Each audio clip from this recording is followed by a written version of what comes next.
Bonjour, je vous propose aujourd'hui un atelier peinture. Je vais vous montrer comment peindre des roses même si vous êtes débutant. Incroyable? Eh bien vous allez voir, un coup de pinceau, c'est la technique du one stroke. Je vous ai proposé dans le passé plusieurs cours de peinture pour débutants dont voici un petit échantillon. 2 vidéos vous offrent les bases de la technique du one stroke que je vais utiliser aujourd'hui et quelques petits exercices pour vous entraîner avant de commencer. Je vous redonne le lien vers ces 2 vidéos dans le bloc de présentation de cet atelier. Vous trouverez aussi un lien dans le générique de fin de cet atelier. Choisissez le support sur lequel vous désirez peindre vos roses.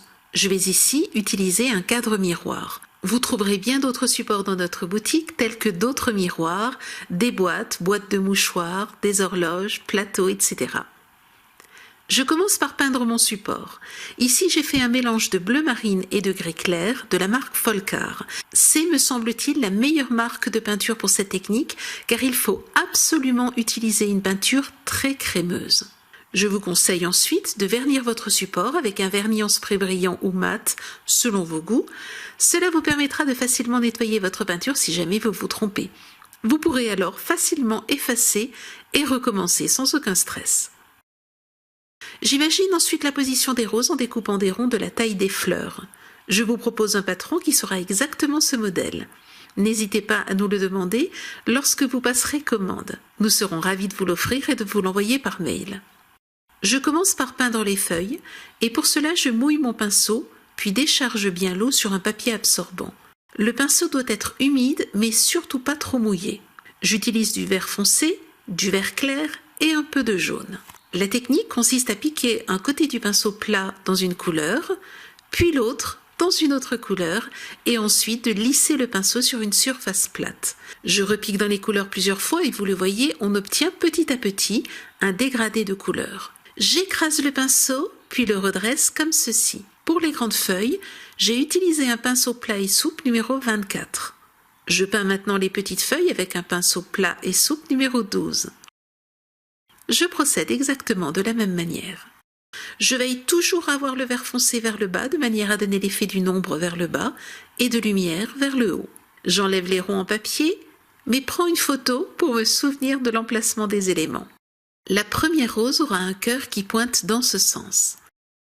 Pour les 2 petites roses, je vais charger mon pinceau comme tout à l'heure et cette fois-ci j'utilise du rose vif, du bordeaux et du blanc. Je charge bien mon pinceau, puis je vais étirer la peinture droit et faire une virgule à gauche, puis à droite.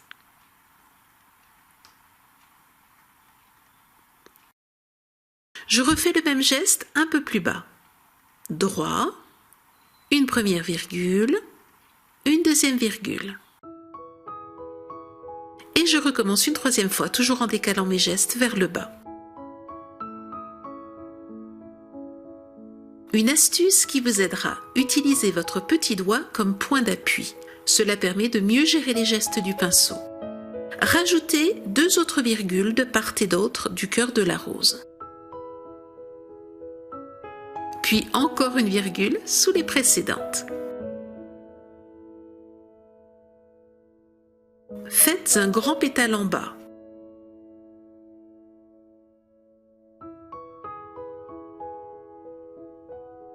Puis un 2e grand pétale légèrement décalé au-dessus. Passons maintenant au cœur. Je place un coup de pinceau comme une bosse et dessous un autre coup de pinceau comme un creux. Je reprends la 3e rangée de pétales de départ et peins un plus long pétale pour rejoindre l'autre bout de cette 3e rangée. Pour les 2 pétales suivants qui se croisent, j'écrase mon pinceau, blanc vers le haut, puis j'aplatis complètement le pinceau et je fais le même geste de l'autre côté. Ici, je trouve qu'il n'y a pas assez de blanc, alors je recommence. Je refais maintenant ce geste, mais en plus étendu. J'écrase le pinceau, je l'étale, puis termine par une pointe. Et je rajoute quelques virgules qui donneront l'impression de pétales supplémentaires.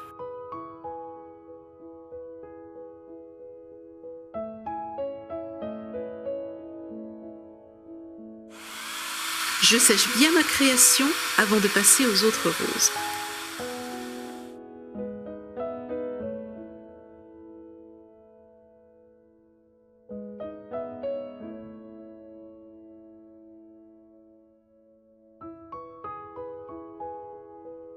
Cette fois-ci, je ne fais que 2 rangées au lieu de 3, faites sur la rose précédente. Comme tout à l'heure, 2 virgules sur les côtés.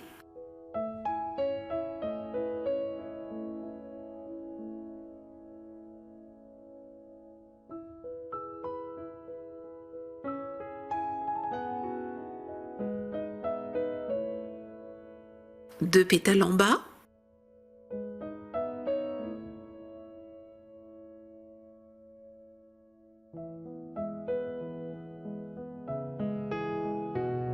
Le cœur de la rose est le même.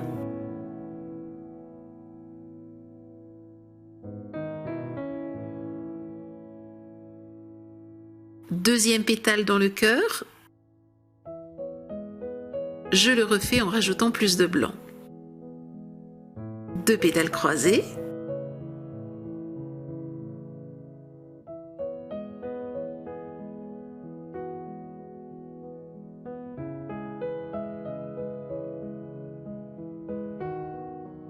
Un grand pétale.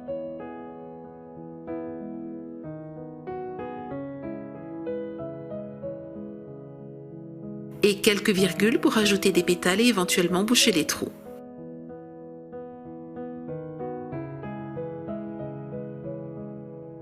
Pour la grande rose, je n'utilise que du blanc et du rose vif. Pas de bordeaux. Je procède exactement comme pour les roses précédentes.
J'aimerais maintenant rajouter des effets de traits irréguliers blancs pour donner plus de relief et de la poésie à ma création.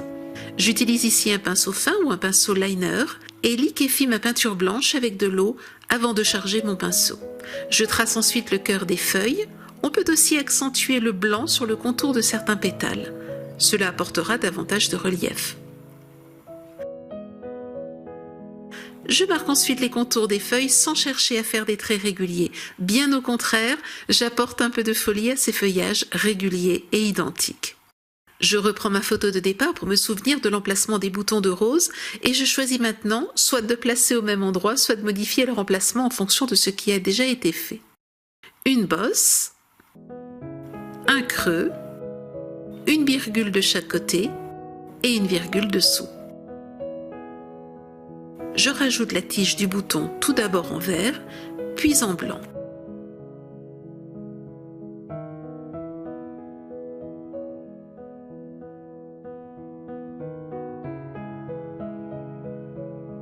Et pour terminer, je rajoute quelques points blancs et roses.